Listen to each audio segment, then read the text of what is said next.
भारत में एक मांग फिर बड़ी तेजी से उठ रही है जिसका नाम है हिंदू राष्ट्र।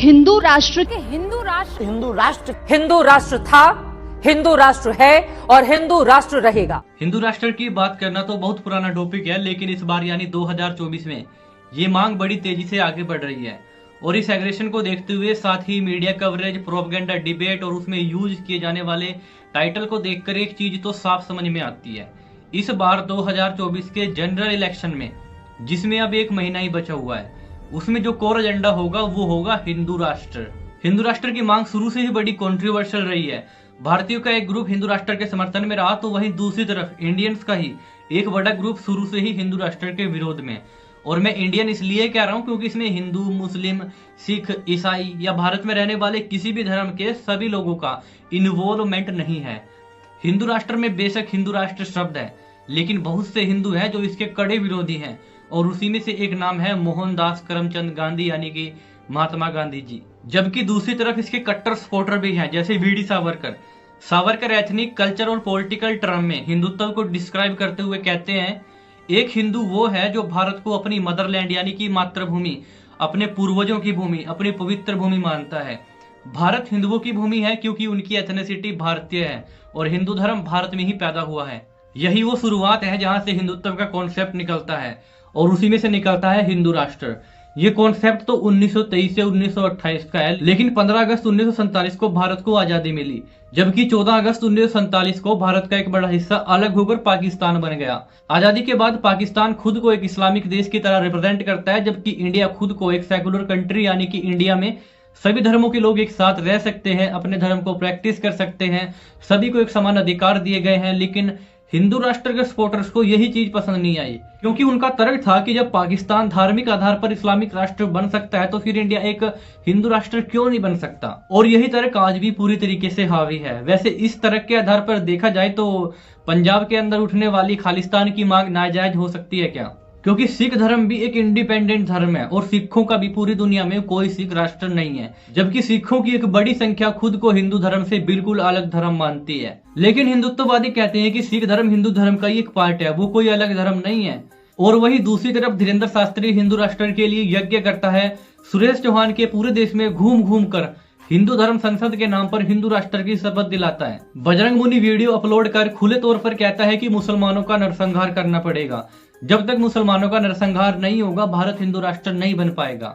अगस्त 2022 में उत्तराखंड के हरिद्वार और प्रयागराज में आयोजित धर्म संसद में हिंदू राष्ट्र के संविधान के मसौदे को प्रस्तावित किया जाता है, जिसमें मुस्लिम और ईसाइयों को मताधिकार न देने की बात साफ कर मुसलमानों और ईसाइयों के प्रति अपनी नफरत बहुत से हिंदुत्ववादी लोगों के द्वारा दिखाई जाती है।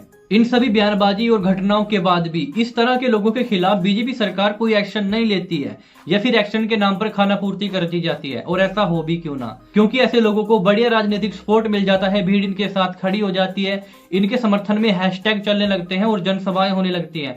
और इन सभी को देखकर तो यही लगता है कि वर्तमान बीजेपी सरकार इन सभी लोगों के समर्थन में खड़ी है। और समर्थन करे भी क्यों ना, इसी बहाने मुसलमानों को विलेन दिखाकर हिंदुओं के वोटों को बीजेपी के खाते में डाइवर्ट करा जाता है, और हिंदू राष्ट्र का एजेंडा बीजेपी के लिए अच्छे खासे वोट दिलाने में सक्षम है, और ये एजेंडा अभी बीजेपी के लिए काम कर रहा है। और वहीं दूसरी तरफ हिंदू राष्ट्र के विरोध में रहने वाले राजनेता नीतीश कुमार का कहना है कि अगर कोई भारत को हिंदू राष्ट्र बनाना चाहता है तो इसका सीधा सा मतलब है वो देश को बर्बाद करना चाहता है। निकाय चुनाव से पहले बसपा लीडर मायावती कहती है कि हिंदू राष्ट्र होने की बयानबाजी से गरीबी, बेरोजगारी, महंगाई पर से लोगों का ध्यान हटाने की कोशिश कर रही है बीजेपी सरकार।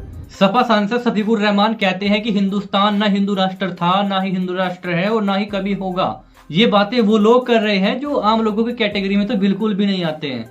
इनकी कई बातें करोड़ों लोगों तक पहुंचती हैं, जिनमें से कुछ की मेंटलिटी तो इनके समर्थन में जाती है तो कुछ की इनके विरोध में। हिंदू राष्ट्र के समर्थकों का मानना है कि हिंदू धर्म भारत का प्रमुख धर्म है। इंडिया उनके लिए सांस्कृतिक और ऐतिहासिक विरासत है।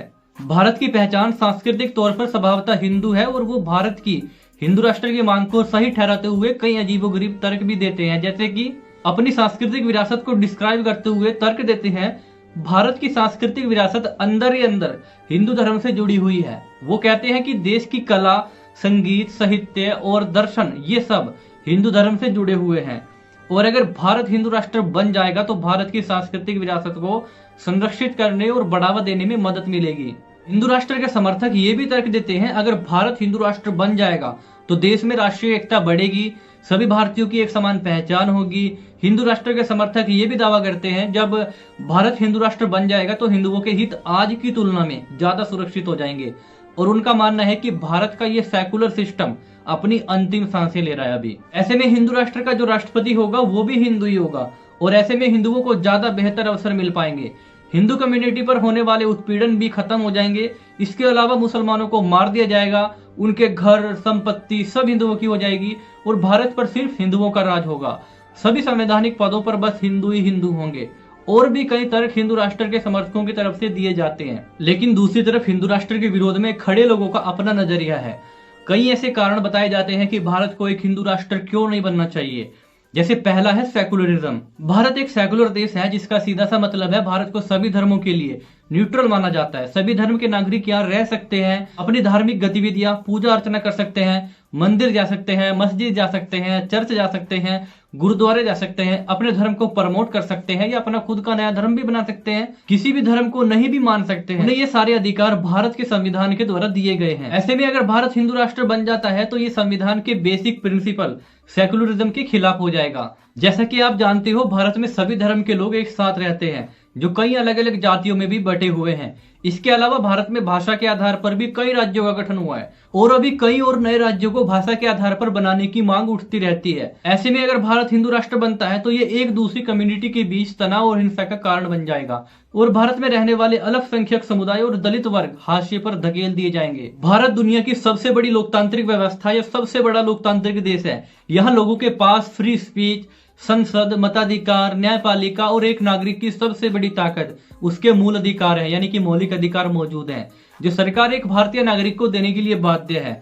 और मौलिक अधिकारों के गारंटर के तौर पर देश का सुप्रीम कोर्ट है जो नागरिकों के अधिकारों को संरक्षित करता है और सरकार के शोषण से नागरिकों को बचाता है। लेकिन अगर भारत हिंदू राष्ट्र बन जाता है तो इससे सिर्फ एक खास धर्म को बढ़ावा मिलेगा और इसी वजह से भारत की लोकतांत्रिक व्यवस्था और नागरिकों के मौलिक अधिकार समाप्त कर दिए जाएंगे। भारत अंतर्राष्ट्रीय लेवल पर एक महत्वपूर्ण पहचान वाला देश है। ऐसे में अगर भारत सेकुलर से हिंदू राष्ट्र में बदलता है तो इससे भारत को अंतर्राष्ट्रीय स्तर पर काफी नुकसान पहुंच सकता है और उसकी वासुदेव कुटुंबकम वाली पहचान खतरे में पड़ सकती है। भारत एक विविधतापूर्ण और उभरती हुई इकोनॉमी वाला देश है, लेकिन अगर भारत हिंदू राष्ट्र की तरफ जाता है तो इससे अल्पसंख्यक समुदाय के सभी अधिकारों को लगभग खत्म करा जा सकता है, जिससे भारत की विविधता भी कम हो जाएगी और इससे भारी लेवल पर इकोनॉमिक प्रॉब्लम फेस करनी पड़ सकती है, क्योंकि इसका सीधा असर ट्रेड और इन्वेस्टमेंट पर पड़ेगा और भारत को ग्लोबल इकोनॉमी में कम्पीट करना काफी मुश्किल हो जाएगा।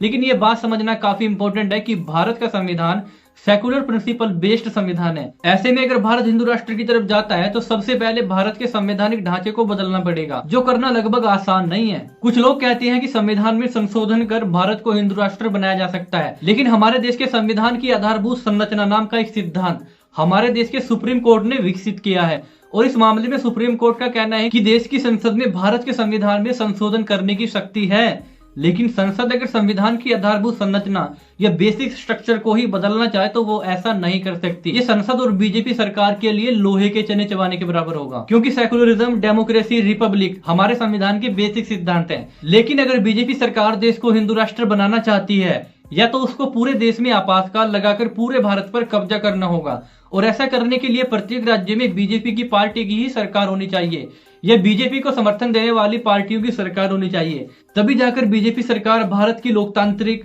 धर्मनिरपेक्ष, गणतंत्रात्मक व्यवस्था को खत्म कर लोगों पर हिंदू राष्ट्र को थोप सकती है। तो वहीं दूसरी स्थिति में अगर सरकार संसद के दोनों सदनों से संविधान संशोधन बिल बहुमत से पास करा भी लेती है और देश के 1/3 राज्य भारत को हिंदू राष्ट्र घोषित करने वाले संविधान संशोधन बिल को अपनी विधानसभा में बहुमत से पारित करते हैं और महामहिम राष्ट्रपति भी अपनी अनुमति दे देते हैं और उसके बाद वो संविधान संशोधन सुप्रीम कोर्ट की न्यायिक समीक्षा में खरा उतरता है तो भारत हिंदू राष्ट्र बन सकता है। लेकिन ये इतना आसान भी नहीं होगा। अगर सुप्रीम कोर्ट में उस समय कोई लोकतांत्रिक, धर्मनिरपेक्ष, गणतंत्रात्मक मूल्यों में विश्वास और भारत के संविधान के प्रति वफादार न्यायमूर्ति होगा तो अवश्य ही वो उस संविधान संशोधन या नए बने कानून को खत्म कर देगा जो संविधान के आधारभूत सिद्धांतों और संरचना के विरुद्ध जाता है। लेकिन यहाँ पर खतरा उस समय और बढ़ जाएगा अगर उस समय उस पद पर कोई हिंदुत्ववादी और आरएसएस की मानसिकता वाला व्यक्ति बैठा होगा तो भारत हिंदू राष्ट्र बनकर ही रहेगा। लेकिन अगर फिर भी देश में ऐसा होता है तो बड़ी पॉलिटिकल उथल पुथल हो सकती है। देश में दंगे भड़क सकते हैं और गृह युद्ध जैसे हालात बन सकते हैं। बेवजह मासूम बेकसूर लोगों की जाने जा सकती हैं, जिसमें बहुत बड़ी संख्या ऐसे लोगों की जिन्हें हिंदू राष्ट्र के टॉपिक से कोई लेना देना ही नहीं है। वो बस 2 वक्त की रोजी रोटी के जुगाड़ में लगे हुए हैं। और अगर हिंदू राष्ट्र बनने से दंगे भड़कते हैं, सामाजिक और राजनीतिक उथल पुथल होती है, तो इसका असर सीधा उनकी जिंदगी पर जरूर पड़ेगा। भारत में आज भी राष्ट्रपति को मंदिर के गर्भगृह में प्रवेश करने से रोक दिया जाता है। यहाँ तक कहा जाता है कि राष्ट्रपति दलित है तो नई संसद भवन का उनके हाथों से उद्घाटन नहीं कराया जाता है। आज भी भारत में उच्च जाति के लोग दलितों को अछूत मानते हैं। उनको शादियों में घोड़ी चढ़ने से रोका जाता है। दलितों को उच्च जाति समाज की गलियों से निकलने से रोका जाता है। मुस्लिमों का जो हाल बीजेपी राज में है उसका आपको बेहतर पता है। भारत में आज भी धार्मिक, सांप्रदायिक, जातीय दंगे होते रहते हैं। आज भी दलितों के साथ होटलों का खाना दलितों के घरों, झुग्गियों में मीडिया के सामने बैठकर खाया जाता है। लेकिन मैं आप लोगों से यही कहूंगा, भारत के लोगों को प्रजा से नागरिक बनने में कई हजारों साल लग गए। हजारों सालों के धार्मिक जातीय शोषण के बाद हम भारत के लोग एक लोकतांत्रिक, धर्मनिरपेक्ष, गणतंत्रात्मक देश के नागरिक बन पाए, जहां हर नागरिक के पास सरकार के खिलाफ कुछ मौलिक अधिकार हैं जो सरकार को हम भारत के लोगों को देने ही पड़ते हैं। लेकिन फिर से कुछ कट्टरवादी लोग चाहते हैं कि हम भारत के नागरिक फिर उसी दलदल में छलांग लगाए जिससे कि निकलने में हमको सदियां लग गई। मतलब हम भारत को हिंदू राष्ट्र बना दें। अगर आप नागरिक और प्रजा के बीच का फर्क नहीं जानते हो तो आपकी जानकारी के लिए बता दूं कि नागरिक के पास सरकार के विरुद्ध कुछ मौलिक अधिकार होते हैं। उनको लागू करवाने और गारंटी देने के लिए सुप्रीम कोर्ट है।